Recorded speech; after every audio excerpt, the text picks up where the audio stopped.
Prabowo Subianto membantah tuduhan orang-orang kalau Pak Jokowi menitipkan Kaisang untuk dijadikan gubernur ataupun wakil gubernur.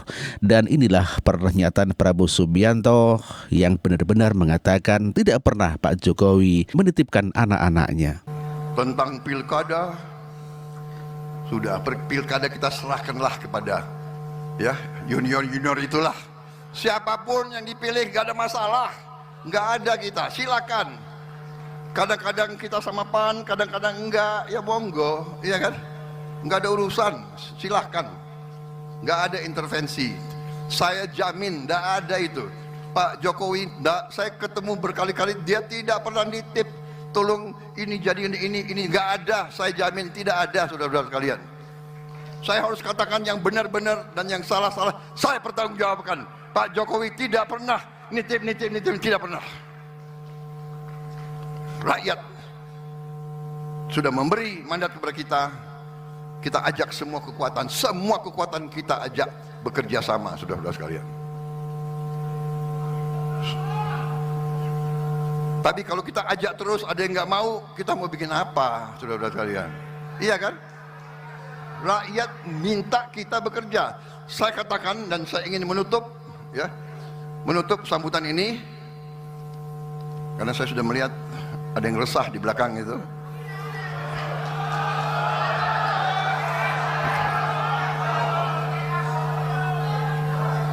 Ini kopi nggak datang jadi kopi nggak datang. Itulah pernyataan Prabowo Subianto yang mengatakan dan menjamin dan memastikan bahwa Presiden Joko Widodo tidak pernah menitipkan anak-anaknya untuk dijadikan ini dan itu. Itulah jaminan Prabowo Subianto. Hal ini berbeda dengan Masinton Pasaribu yang selalu mengatakan bahwa itu adalah cawe-cawe Pak Joko Widodo. Sumber dan epicentrum perlawanan yang mendatangkan perlawanan rakyat hari ini, sumbernya adalah kekuasaan di istana sana. DPR ini cuma instrumennya. Kita tahulah teman-teman media semua apa yang diinginkan oleh kekuasaan menggunakan tangan DPR. Dan kita lihat kemarin ketika MK memutuskan, Presiden memanggil menteri-menterinya. Dan kemudian besoknya meluncurlah agenda pembahasan di balik ini. Kalau kita lihat runutan. Itulah tuduhan Masinton Pasaribu kepada istana atau Presiden Joko Widodo yang cawe-cawe di dalam pilkada, bahwa menyebut revisi Undang-Undang Pilkada adalah merupakan instruksi dari Pak Joko Widodo.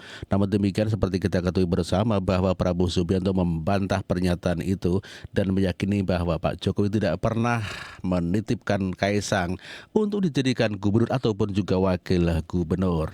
Dan pernyataan ini tentu saja membantah pernyataan Masinton Pasaribu. Dan Presiden Joko Widodo juga membantah tuduhan-tuduhan mengenai nepotisme atau politik dinasti yang disampaikan oleh tokoh-tokoh PDIP seperti Masinton Pasaribu. Terkait istilah dinasti politik seperti apa? Ya, itu kan masyarakat yang menilai, dan dalam pemilihan pun baik itu di pilkada, di pilihan wali kota, pilihan bupati, pilihan gubernur, pilihan presiden, itu semuanya yang memilih itu rakyat, yang menentukan itu rakyat, yang mencoblos itu juga rakyat, bukan kita, bukan elit, bukan partai. Itulah demokrasi. Itulah Presiden Joko Widodo yang mengatakan bahwa tidak ada dinasti dikarenakan semuanya adalah dipilih oleh rakyat. Ya, semuanya adalah demokrasi dan tentunya ini adalah bukan dinasti. Tuduhan politik dinasti Jokowi juga disampaikan oleh pembenci yang lain, yakni yang bernama EF Saifullah Patah. Ini adalah anak kandung dari proses politik yang transparan. Jangan berpura-pura dia bekerja dalam keadaan tertutup. Nggak bisa. Tidak benar itu kalau ada orang mengatakan bahwa bukan dinasti kalau dipilih rakyat. Dengan kekuasaan saya, otoritas saya, memaksakan keluarga saya untuk lolos seleksi dan menghancurkan peluang orang lain yang lebih kompeten, yang lebih punya integritas. Maka sebetulnya saya membangun dinasti. Presiden nanti mengatakan, oh Gibran sudah mau nulis surat nonaktif sebagai anak saya gitu. Nggak bisa. Apalagi kalau melibatkan MK. Sampai kemudian MK harus membuat keputusan yang membuat orang-orang yang menurut aturan yang ada tidak memenuhi syarat, tidak eligible, akhirnya eligible. Dan kebetulan orang itu punya hubungan keluarga dengan pemilik kekuasaan. Itu bagian dari praktek pembentukan. Jangan lupa, beberapa survei, termasuk survei kami sendiri, itu kan menanyakan, di antara tokoh publik berikut ini, manakah yang paling ibu bapak saudara dengar ketika memutuskan pilihan? Pak Jokowi nomor 1. Tapi kan angkanya cuma 20-an%. Menjelang 20%. Nggak signifikan ya. Artinya kalau kemudian saya punya pengaruh, ya ambil aja itu orang yang dipengaruhi itu. Sementara yang lain kan dipengaruhi oleh Ustadz Abdul Samad, oleh Bu Mega, oleh Pak SBY, macam-macam orang. Oke, saya kunci. Berarti pengaruh presiden cuma 20% ya? Kira-kira begitu kalau saya baca survei-survei itu ya. Sekitar 20-an% lah gitu ya. Dan itu masuk akal.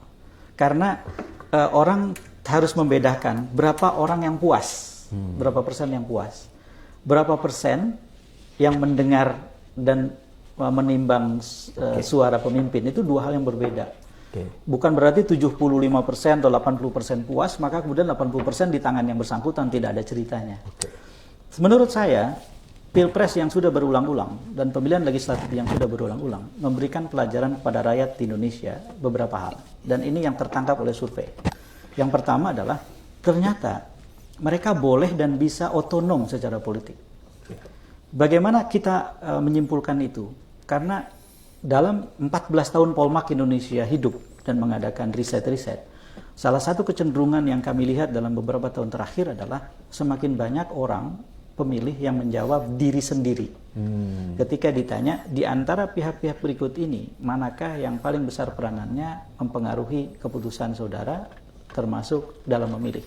Diri sendiri itu di banyak tempat tinggi, nomor 1, paling besar.